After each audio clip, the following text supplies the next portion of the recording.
नमस्कार दोस्तों। बिहार शिक्षक लगभग बिहार के इतिहास में सबसे बड़ी वैकेंसी थी और ऐसे में देखा जा रहा है कि टीआरई 2 को लेकर काफी विवाद हो रहा है। हालांकि कोर्ट का फैसला भी कुछ आया है और ऐसे में क्या विवाद है, कुछ छात्रों को के मन में यह भी डर है कि इस वैकेंसी को रिवाइज न कर दिया जाए, वैकेंसी को कैंसिल न कर दिया जाए, रिजल्ट को रिवाइज न कर दिया जाए।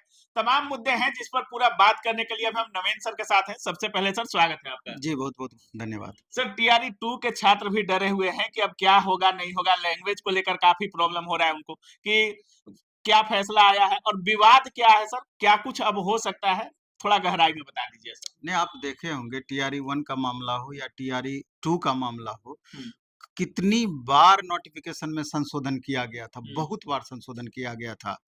और टीआरई 1 का तो बहुत हद तक ठीक भी रहा, हम्म, लेकिन टीआरई 2 में इतना ज़्यादा केस हुआ है कोर्ट में टीआरई हम्म, 2 को लेकर के, अलग-अलग मुद्दे बना करके, हम्म, तो ये बड़ा विवाद का कारण बना। और टीआरई 3 जिस तरीके से कैंसल हुआ और जिस तरीके से आर्थिक अपराध इकाई जाँच की और जिस तरीके से टीआरई 2 को भी उस जाँच के दायरे में लाया जा रहा है, हम्म, टीआरई 1 पर भी प्रश्न चिन्ह बहुत जगह पर लग बिल्कुल रहा है, बिल्कुल सर। तो ये बड़ा-सा विवाद का कारण है। हम्म, अब देखना ये है कि जिस तरीके से अभी एक एएनएम वाला मामला, हम्म, कोर्ट का डिसीजन जिस तरीके से एएनएम का जो इश्यू था, सरकार के विरोध में कोर्ट का डिसीजन गया, तो ये एक बड़ा-सा प्रश्न चिन्ह टीआरई 2 पर भी खड़ा कर रहा है। अब एएनएम एएनएम वाला मामला को समझा जाए, तो एएनएम का मामला क्या था कि नोटिफ़िकेशन जिस समय एएनएम का आया, तो उस समय रूल कुछ अलग था। उस समय था कि मार्क्स बेसिस पे एएनएम की बहाली की जाएगी। हम्म, उसमें मार्क्स का दायरा तय किया गया है, अगर आपके पास हायर डिग्री है, उसके लिए इतना मार्क्स है, इतना परसेंट से ऊपर है, तो उसके लिए इतना, जो भी उसका नॉर्म था। बाद में चल कर के सरकार की क्या की कि कुछ दिनों के बाद जब फॉर्म भरा गया, तो कुछ दिनों के बाद उसमें संशोधन कर दी। हम्म, संशोधन करके उसमें एक एग्ज़ाम वाली बातें कर दी गई। एग्ज़ाम अपने तरफ से डाल दिया गया कि 60% वेटेज उस एग्ज़ाम के माध्यम से बिहार सरकार तकनीकी आयोग को दे दिया गया उसका ज़िम्मा ऑनलाइन एग्ज़ाम का, जबकि वैसा प्रावधान शुरू में नहीं था। तो इसी पर बच्चे कोर्ट चले गए बाद में। कोर्ट चले गए तो कोर्ट का ये डिसीज़न आया कि बीच में जाकर के आपने, चूँकि नोटिफ़िकेशन जब आपने जारी कर दिया, बीच प्रोसेस में जाकर के उसमें बदलाव कैसे आपने कर दिया? हम्म, तो उसी पर कोर्ट का डिसीज़न बिहार सरकार के विरोध में गया। सेम कंडीशन टीआरई 2 में, बीपीएससी टीआरई 2 में भी लैंग्वेज अहर्ता से रिलेटेड हो गया हम्म, कि आपने शुरू में सब अपना नोटिफ़िकेशन दिया, संशोधन किया, जो भी आपने नॉर्म रखा।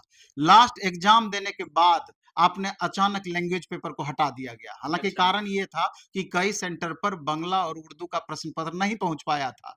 इस कारण से माननीय उस समय के तत्कालीन अध्यक्ष अतुल प्रसाद सर लैंग्वेज को ही हटा दिए। हम्म, तो अब जा करके भाई बहुत दिन से तैयारी कर रहे हो और तैयारी कर करके थक चुके हो, चाहते हो फ्री में तैयारी करना आगे, तो ऑफिसर्स एकेडमी के यूट्यूब चैनल पे चले आइए। 2400 घंटा भारत का नहीं दुनिया का पहला चैनल जो 2400 घंटा फ्री पढ़ा रहा है। सब्सक्राइब कीजिए द ऑफिसर्स एकेडमी और हमारे साथ निःशुल्क पढ़िए। बहुत बहुत धन्यवाद। इस मामले को लेकर के बच्चे कोर्ट चले गए और भी टीआरई 2 में कई सारे मामले कोर्ट में बिल्कुल विचाराधीन है। बिल्कुल।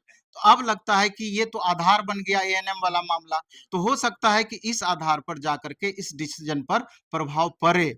यहाँ पर प्रभाव ये पड़ सकता है, वैकेंसी भी रद्द हो सकता है, नहीं तो ज़्यादा से ज़्यादा हमको लगता है कि इसको रिवाइज़ रिजल्ट की सबसे बात बड़ा है। डर यही है सर, क्योंकि काफी सारे छात्रों का रिजल्ट भी हुआ है और ज्वाइन भी वही कर चुके हैं हमको तो सर। लगता है कि वैकेंसी रद्द नहीं होगा, नहीं होना चाहिए। कोर्ट भी इस बात को समझेगी। हाँ, ये रिवाइज़ रिजल्ट की बातें हो सकती है। हम्म, रिवाइज़ रिजल्ट की अगर बातें हो पाएगी, तब तो बहुत लड़के अंदर भी आ जाएँगे, बहुत को बाहर जाना पड़ेगा। हुआ क्योंकि नौकरी भी चला जाएगा। हाँ, क्योंकि जो जो लैंग्वेज में फेल किए होंगे, हम्म, अगर इसको इम्प्लीमेंटेशन करा दी, तो हो सकता है कि वो बच्चे बाहर आ जाएँ और बाहर से बच्चे भीतर चले जाएँ। बिल्कुल इसके बिल्कुल। अलावा भी अभी आप देखेंगे, जब वेस्ट बंगाल में ऐसा हो सकता है कि 7 साल जॉब कराने के बाद उसको रद्द कर दिया गया और ब्याज सहित उन बिल्कुल शिक्षकों को बिल्कुल, पैसा पैसा लौटाने की देना बातें पड़ता हो है। गई। तो ये क्यों नहीं संभव है? इसलिए बड़ा-सा विवाद है। इसके अलावा भी अभी देखेंगे टीआरई 1 में मल्टीपल कैंडिडेट का जो एक इश्यू था, कोर्ट में केस चल रहा था, उस पर भी मामला चल रहा है। एक बात हम सारे अभ्यर्थी को बता देना चाहते हैं कि अगर इस तरह का कंडीशन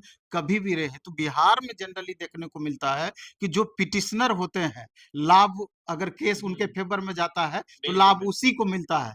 इसलिए कभी भी इस तरह का मामला हो तो कम से कम पिटिशनर बनने का जरूर ज़रूर बने। बने, क्योंकि हो सकता है कि उसका लाभ आपको ना मिल पाए बाद में। सर, काफी सारे छात्र कह रहे थे, जैसे आप भी कह रहे हैं कि रिवाइज रिजल्ट हो सकता है, लेकिन कुछ छात्रों का कहना है कि वैकेंसी को ही कैंसिल ना कर दिया जाए और कुछ छात्र तो मांग भी कर रहे हैं इसका। नहीं, नहीं, माँग करने या नहीं करने की बातें नहीं है। ये तो कोर्ट के डिसीज़न पर निर्भर करती है, क्योंकि आप देखेंगे टीआरई 2 के नोटिफ़िकेशन में नीचे में स्पष्ट लिखा हुआ था कि कोर्ट के फलाफल पर इसकी बहाली निर्भर करती है। यानी कि फाइनली कोर्ट का जो डिसीज़न कभी भी किसी मामले में आता है, उसी पर ये बहाली निर्भर करती है। तो यहाँ तो कोर्ट का सीधा-सीधा इंटरफेयर है। तो अगर कोर्ट डिसीज़न कुछ भी देती है, तो उससे प्रभावित होगी।